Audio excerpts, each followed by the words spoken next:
आंदोलन के नाम पर एक तरफ देश को बदनाम करने की इंटरनेशनल साजिश चल रही है, दूसरी तरफ 26 जनवरी को हुए बवाल के बाद बैकफुट पर आए किसान अब सरकार को चैलेंज दे रहे हैं। आज हरियाणा के जींद में किसान नेता राकेश टिकैत का तेवर आपको देखना चाहिए था। कुछ दिन पहले तक आंसू बहाने वाले राकेश टिकैत आज सरकार पर दहाड़ रहे थे। राकेश टिकैत ने कहा, आंदोलन खत्म नहीं होगा, ये लड़ाई अक्टूबर तक चलेगी। सरकार कील कंक्रीट वाली किलेबंदी करके किसानों को रोक नहीं सकती।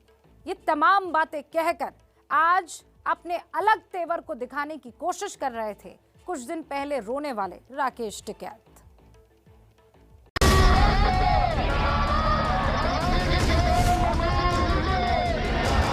उनकी हिम्मत ये किले गाड़ कर रखोगे। युवाओं से उनका गुस्सा मांग रहे हैं हम। सरकार कान खोल कर सुन ले, अगर इस नौजवान ने गद्दी वापसी की बात कर दी तो क्या करोगे? जब राजा डरता है तो किलेबंदी करता है। जब राजा डरता है, जब राजा डरता है।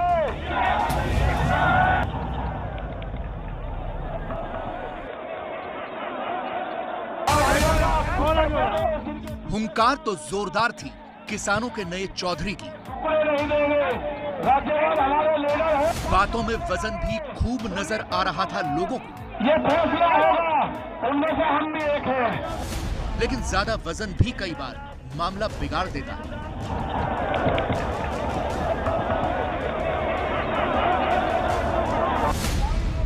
मंच पर लच्छेदार भाषण का वजन बढ़ रहा था और उसी के साथ मंच पर मौजूद लोगों का वजन ऐसे बढ़ा कि सब कुछ धाराशायी हो गया।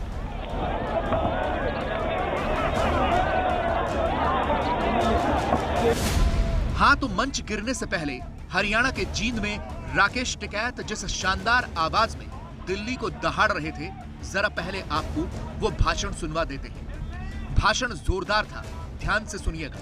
जब राजा डरता है तो किलेबंदी करता है। जब राजा डरता है, जब राजा डरता है। राकेश टिकैत दिल्ली की जिस किलेबंदी की बात पर सरकार पर निशाना साध रहे थे, उसकी तस्वीरें पिछले 3 दिनों से चर्चा में हैं। जिन्होंने 26 जनवरी के दिन दिल्ली पर दौड़ते ट्रैक्टरों को देखा है, उन्हें लगता है कि कानून व्यवस्था बनाए रखने के लिए ये बैरिकेड जरूरी है।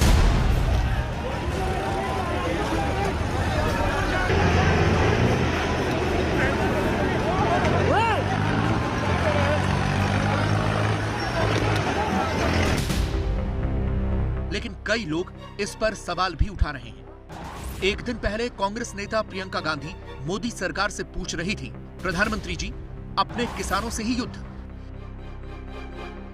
युद्ध शब्द का इस्तेमाल करके प्रियंका जिस तरह सरकार पर सवाल उठा रही थी, सरकार या प्रशासन की तरफ से तो ऐसा कुछ कहा नहीं गया, लेकिन किसान नेता राकेश टिकैत युद्ध की बातें जरूर कर रहे हैं।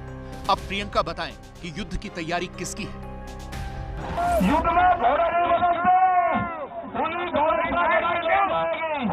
हमारी फौज मजबूत है, आपकी सपोर्ट चाहिए। आपको दिल्ली कोच करने की अभी जरूरत नहीं, आप स्टैंड बाई में रहेंगे। ये वही राकेश टिकैत है जो कुछ दिन पहले रो रहे थे, आंसू बहा रहे थे, कह रहे थे कि सरकार हमसे फिर बात करे, हम यही चाहते हैं। जिसको वोट दिया उसने गद्दारी की।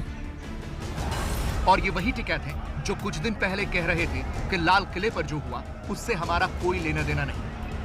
जिसने झंडा फहराया उस पर सरकार ने गोली क्यों नहीं चलाई। लेकिन सियासी चकाचौंध में कई बार पुरानी बातें बहुत जल्द धुंधला जाती हैं। भाई झंडे पे कोई जा रहा और कोई वो लगा रहा, तो फायरिंग क्यों नहीं हुई? कहाँ थी पुलिस? कैसे आदमी वहां तक चला गया? लेकिन अब कहा जा रहा है कि राकेश टिकैत जी ने ये गोली मारने वाली बात क्यों कही? क्या हिंसा भड़काना चाहते थे? नहीं, हिंसा भड़काने का क्या मतलब है?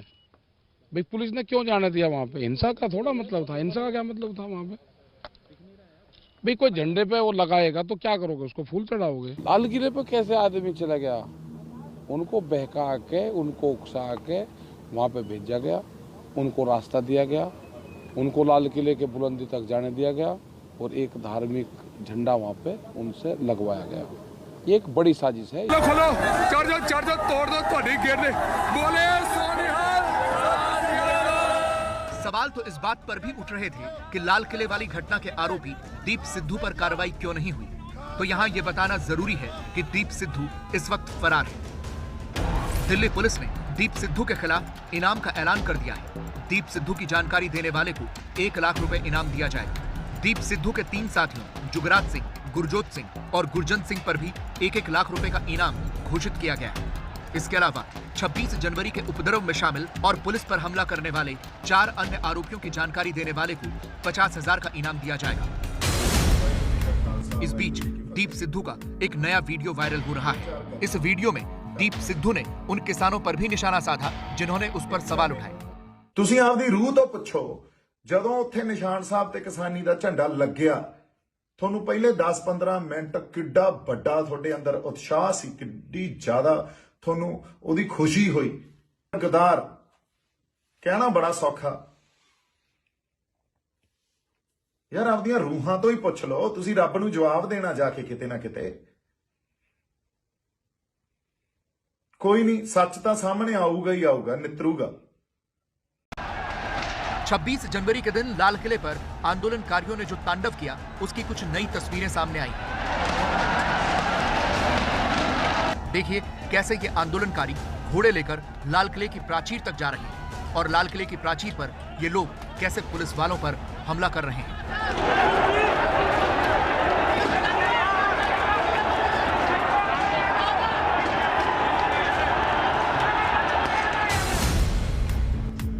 इस बीच सुप्रीम कोर्ट ने 26 जनवरी को दिल्ली में हुए उपद्रव की जांच में दखल देने से मना कर दिया।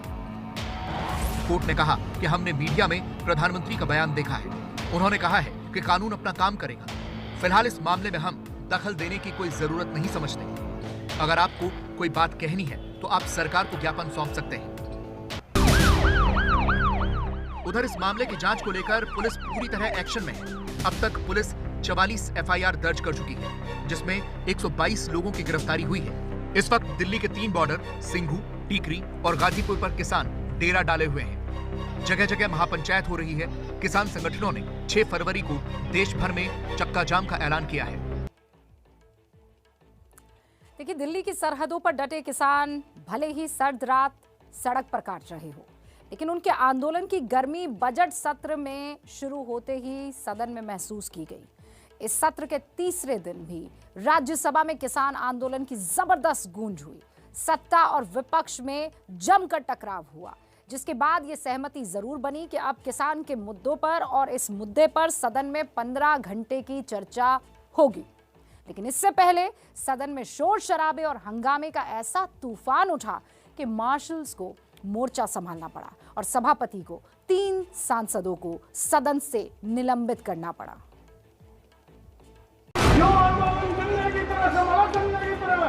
एक साल तक चलेगा।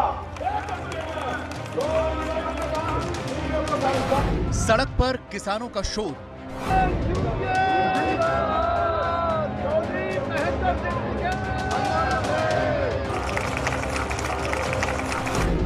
सदन में आंदोलन की गूंज। ये तानाशाही नहीं चलेगा। पूरा हाउस बहस करना चाहते हैं। अब 3 लोग आके इसको डिस्टर्ब करें। जब सभापति की फटकार से भी नहीं बनी बात, Shri Sanjay Singh, Shri Sushil Kumar Gupta, Shri ND Gupta, all of these 3 members are named. Please withdraw from the house. तो सदन में मोर्चे पर लाए गए marshal. Please marshals, help them to leave the house.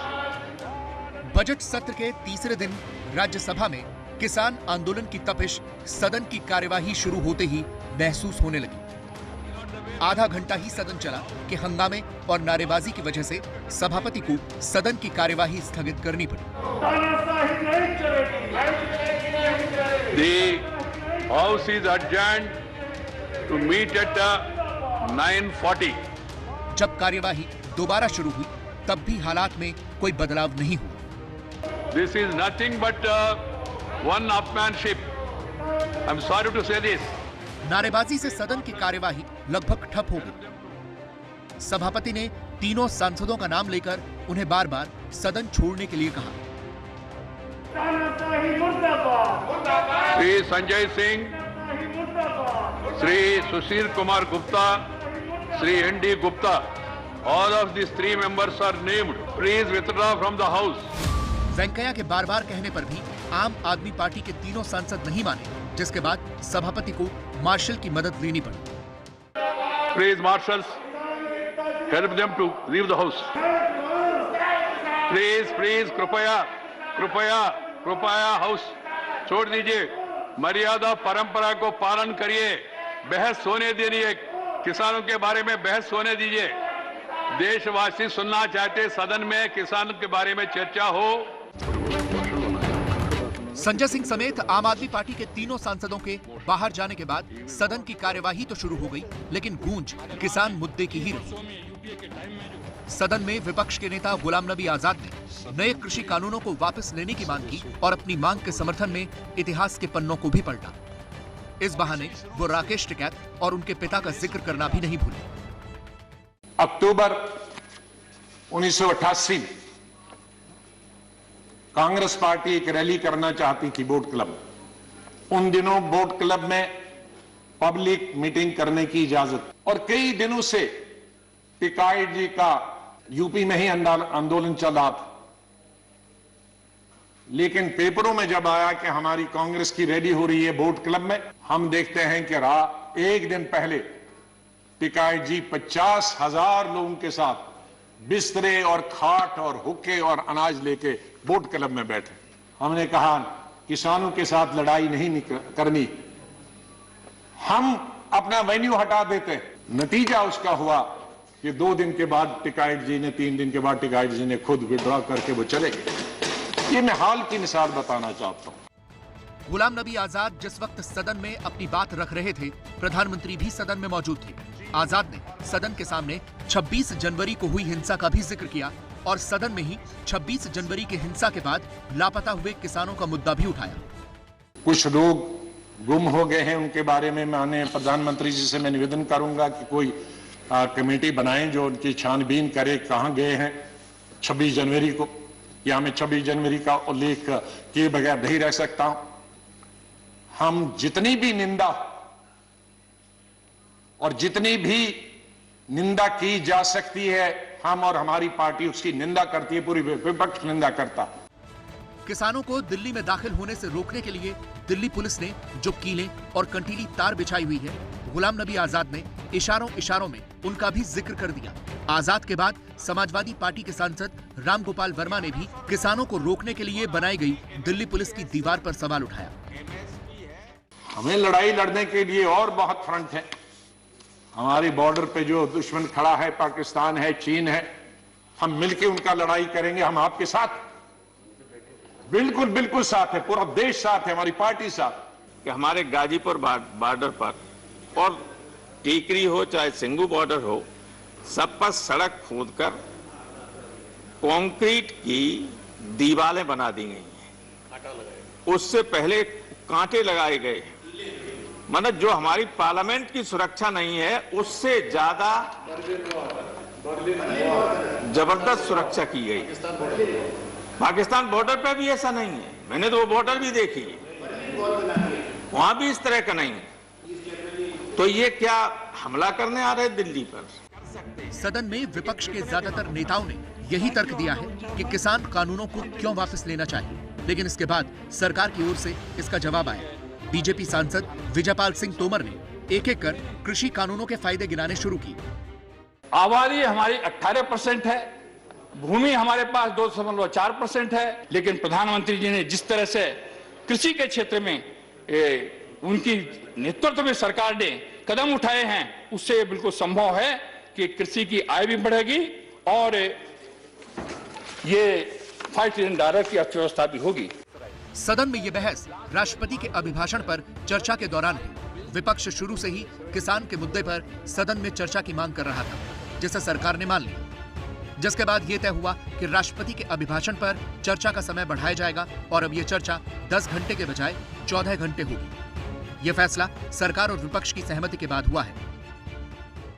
वैसे तो राज्यसभा में राष्ट्रपति के अभिभाषण पर चर्चा चल रही है, लेकिन विपक्षी सांसदों की साझा रणनीति में यही तय किया गया कि अधिकतर पार्टियों के विपक्षी सांसद सरकार को कृषि कानून और किसान आंदोलन के मुद्दे पर घेरने की कोशिश करेंगे। और इसी रणनीति के तहत अधिकतर सांसदों ने राष्ट्रपति के अभिभाषण पर चर्चा के दौरान कृषि कानून और किसान आंदोलन का जिक्र करते हुए यही बताने की कोशिश की है कि समूचा विपक्ष किसान आंदोलन के साथ खड़ा है और तीनों कृषि कानून का विरोध कर रहा है। एक तरफ जहां सदन में किसान मुद्दे पर पारा चढ़ा हुआ था, तो सदन के बाहर भी हालात कमोबेश वैसे ही थे। कांग्रेस नेता राहुल गांधी ने आज एक बार फिर किसानों के मुद्दे पर सरकार को घेरा। बीजेपी ने भी उन्हें जवाब देने में देर नहीं लगाई। सरकार किलाबंदी क्यों कर रही है? क्या ये किसानों से डरते हैं? क्या किसान दुश्मन है? कि किसान हिंदुस्तान की स्ट्रेंथ है, शक्ति है, और इसको दबाना, मारना, धमकाना सरकार का काम नहीं है। सरकार का काम किसान से बात करने का है और इस समस्या को रिजॉल्व करने का है। राहुल गांधी, कांग्रेस पार्टी और विपक्ष का ये जो प्रोपेगेंडा का एक बहुत बड़ा धड़ा है, ये चाहते हैं, इनकी इच्छा है सड़कों पर लड़ाई हो, ये चाहते थे कि गोली चले, ये चाहते हैं कि लाश बिछ जाए और इन लाशों पर बैठकर ये अपनी राजनीति चमकाएं और सवाल पूछे नरेंद्र मोदी जी से और इस सरकार से कि आखिर ये कैसे हो। किसानों के कंधे पर सियासत पूरी ताकत के साथ हो रही है। इसके लिए सदन के अंदर और बाहर तो जुबानी जंग छिड़ी ही हुई है। सोशल मीडिया पर भी किसानों को लेकर मोर्चाबंदी जारी है। राहुल गांधी ने प्रधानमंत्री मोदी का नाम लिए बगैर ट्विटर पर उन पर निशाना साधा। राहुल ने ट्विटर पर सवाल किया कि ज्यादातर तानाशाहों के नाम एम से क्यों शुरू होते हैं, जैसे मार्कोस, मुसोलिनी, मिलोसेविक, मुबारक, मोबुतो, मुशर्रफ और मिकम्बोरो। इस ट्वीट से साफ है कि राहुल गांधी किसानों को लेकर सरकार के रवैये को तानाशाही करार दे रहे थे और वो इशारों इशारों में प्रधानमंत्री मोदी पर वार कर रहे थे। बीजेपी इस वार से भड़क उठी और पार्टी के प्रवक्ता संबित पात्रा ने राहुल गांधी पर करारा पलटवार कर दिया। था वो ABCD सीख रहे होंगे, उसमें M में पहुंचे होंगे अभी, तो M के बारे में लिख दिया है। वैसे तो अब खराब किया, आज तो सुबह से वो मियां खलीफा के बारे में अच्छा बोल रहे हैं कि फिर उसका भी नाम तो M से शुरू होता है, तो वो तो डिक्टेटरशिप के खिलाफ लिख रही थी आज। हाँ, मनमोहन सिंह का नाम भी M से शुरू होता है। और ऊपर से आप क्या, महात्मा गांधी हमारे राष्ट्रपिता, M फॉर महात्मा, M से डिक्टेटर होता है क्या? महात्मा गांधी को वो डिक्टेटर कहना चाहते हैं? किसान आंदोलन की चर्चा अब देश ही नहीं बल्कि देश के बाहर भी हो रही है। जाहिर है जब मुद्दा इतना गर्म हो चुका है तो उस पर सियासत होगी ही, लेकिन इस सियासत के शोर में असली किसानों का दम फूलने लगा है, क्योंकि उन्हें यह समझ आ रहा है कि कुर्सी के लिए उनके कंधे के इस्तेमाल की होड़ लगी हुई है।